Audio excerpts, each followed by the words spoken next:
What up, M&R family? It's your Mag. It's Rosh. But look, man, back with some more EWU body cam. Title of this one is Victim Realizes Her Rescuer is Another Predator. It just sounds crazy. Sounds crazy. But look, man, y'all hit that like button. Subscribe to the channel. But look, man, let's get to this video. Let's get to it.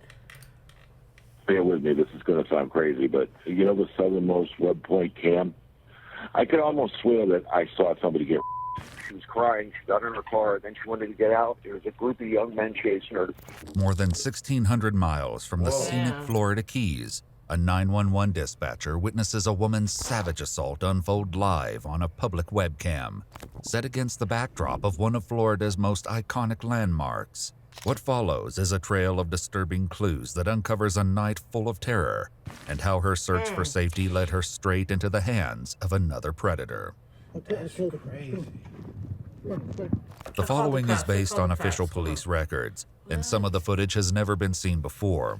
On the night of September 10th, 2021, police in Key West, Florida received a distressing call from a man who witnessed a brutal assault. Hi, my name is Don Williams. I'm actually calling from Boston, but bear with me, this is going to sound crazy, but I'm at work, and I had the, you know the southernmost web point cam? Yeah. Yeah, I could almost swear that a little while ago, I've been busy, my phone keeps ringing here, I'm a 911 operator, but I could almost swear that I saw somebody get. The southernmost point, a towering concrete buoy, stands as the southernmost publicly accessible point in the continental United States. A beloved tourist attraction, it draws countless visitors and is constantly monitored by a 24/7 live webcam. But for Dawn, the landmark's cheerful backdrop took a dark and unexpected turn when it became the scene of a brutal assault. I saw it, at first I thought it was a guy and a girl clowning around, and then they went behind the monument thing there, the thing I'm talking about, the southernmost thing, and all of a sudden she come out and it looked like she was fighting. She fell flat on her face, her shoes fell off, and she ran in one direction, and he was pulling up his pants, and he ran in the other direction, and then he came back with looked like a gray four-door car, and jumped out and ran over there and grabbed what looked like maybe her underpants and her dress or something. I don't know. The only thing that concerned me more than anything was the way she ran. And then a bunch of people were around, and they ran in. When they came back, it looked like maybe the same girl, and they had a T-shirt on her, so I think she might have been not wearing anything when she ran away. And he came back and scooped up her clothes. Dawn wasn't the first to raise the alarm. Just moments after the attack, a couple only a block from the southernmost point landmark called 911 in a panic as they tried to help the victim. This girl came running out at the end of the block here. She was crying. She got in her car, then she wanted to get out. There was a group of young men chasing her. I don't know where she went. You need to get police officers down here, though. There was We've already got them en route. Looking at the corner. How many men were chasing her? Four. It was maybe three guys and one girl. And I noticed they were in short. Yeah, they had the shirt off. And there's people out looking. Come on, let's go. Go. She has no pants on. Did she say anything when she got in the car with you? No. She just said get out of here. Go. She said go drive, get out of here. Okay. Who's this follow me? And maybe our officers are in the area. Why is this caravan following me? Oh my God. There's people. Now these dudes are checking you out. They're probably out looking for her. Just stay in your vehicle, keep your doors locked. I am. I know, right. You should be seeing the officer. I see an officer right here. All right, just flag him down. Officers with the Key West Police Department searched around the buoy, locating a few haunting remnants, a pair of sandals and a black pair of women's underwear.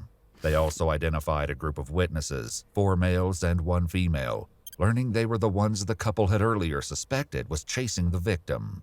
They told officers they saw 2 people behind the buoy, appearing to be having intercourse. One witness reported hearing a short scream from the girl, which abruptly stopped before the suspect led her behind the buoy. Afterwards, he saw the female run away, and the man returned to his vehicle while putting his pants back on. They chased her to offer help, but stopped after they saw her enter the couple's vehicle. The victim was quickly located when police received their 3rd call of the night.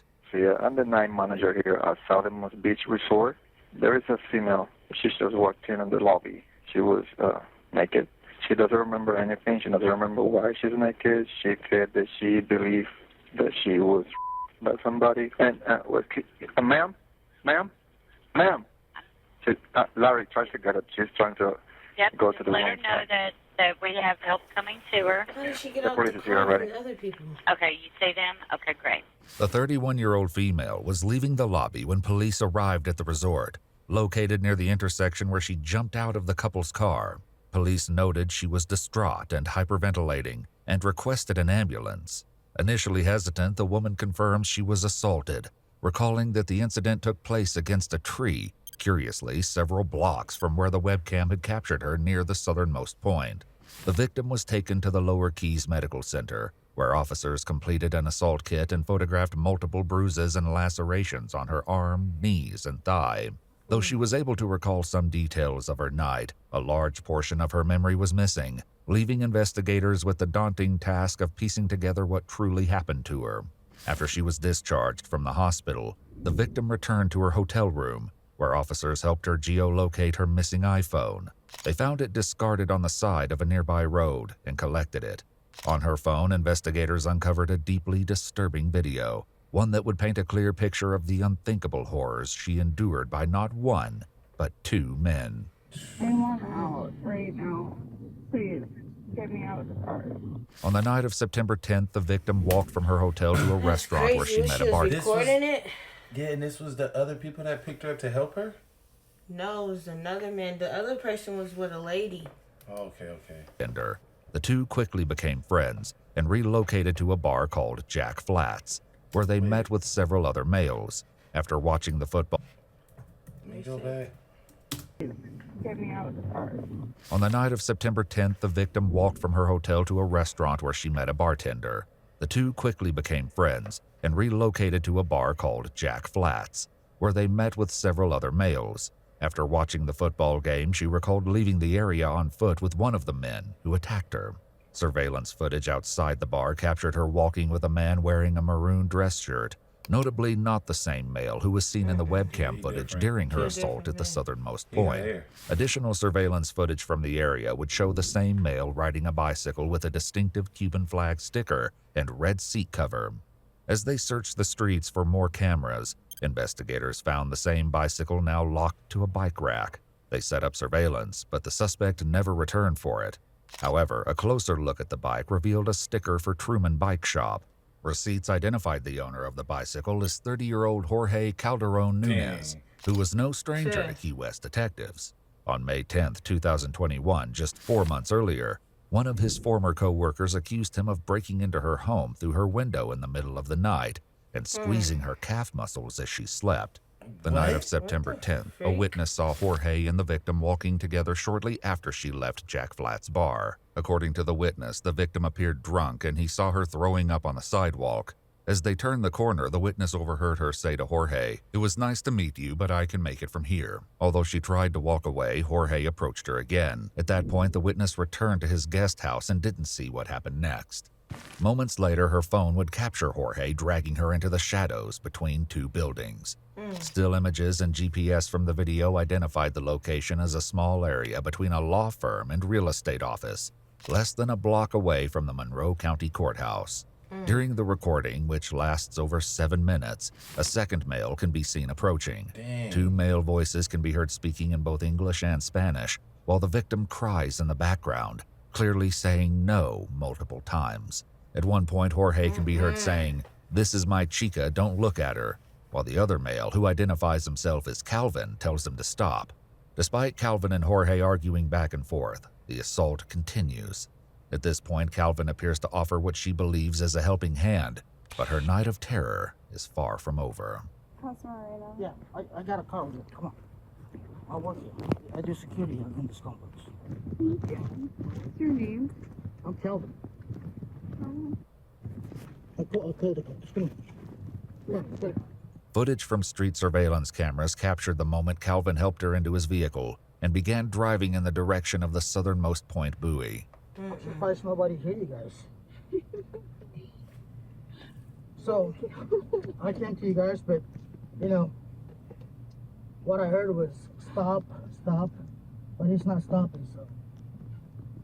I mean, if you were enjoying it, No. if you were enjoying it, I would leave you guys, but if you weren't enjoying it. He lied to you, right? What did he tell you? Just gonna take you to your place.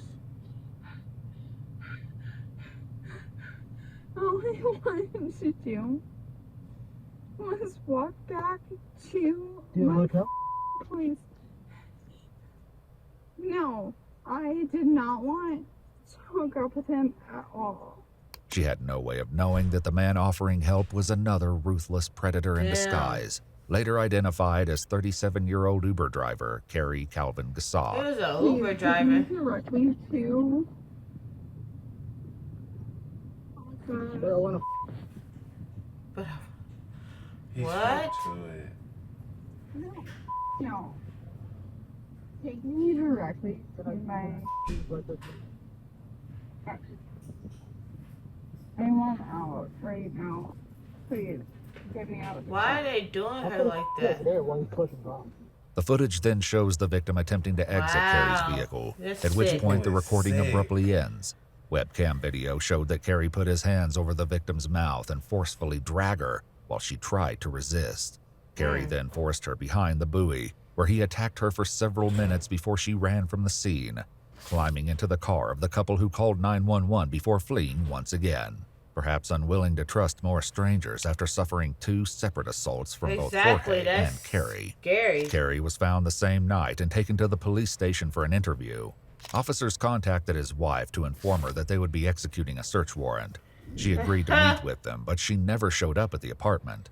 Carrie told investigators he was driving for Uber when he heard the victim scream and gave her a ride.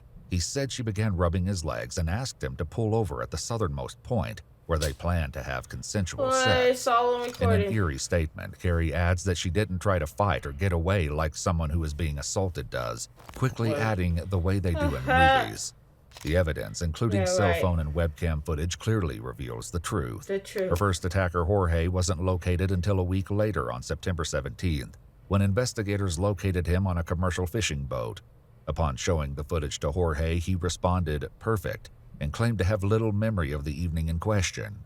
The victim's first attacker, 30-year-old Jorge Calderon Nunez, was arrested for sexual battery and transported to the Monroe County Jail. In 2024, he accepted a plea deal for 3 separate charges, including burglary of a dwelling with assault or battery, and indecent exposure. The court imposed a combination of 3 years in Florida State Prison and 364 days in county jail, with 1 charge receiving credit for time served. The second attacker, 37-year-old Carrie Calvin Gassaug, entered a plea of no contest to sexual battery, false imprisonment, and tampering with evidence. He was sentenced to 10 years in prison with 756 days credited for time served and ordered to an additional 5 years of probation upon his That's what they release. Yeah, that's what they Bear get. That's with what me. they get.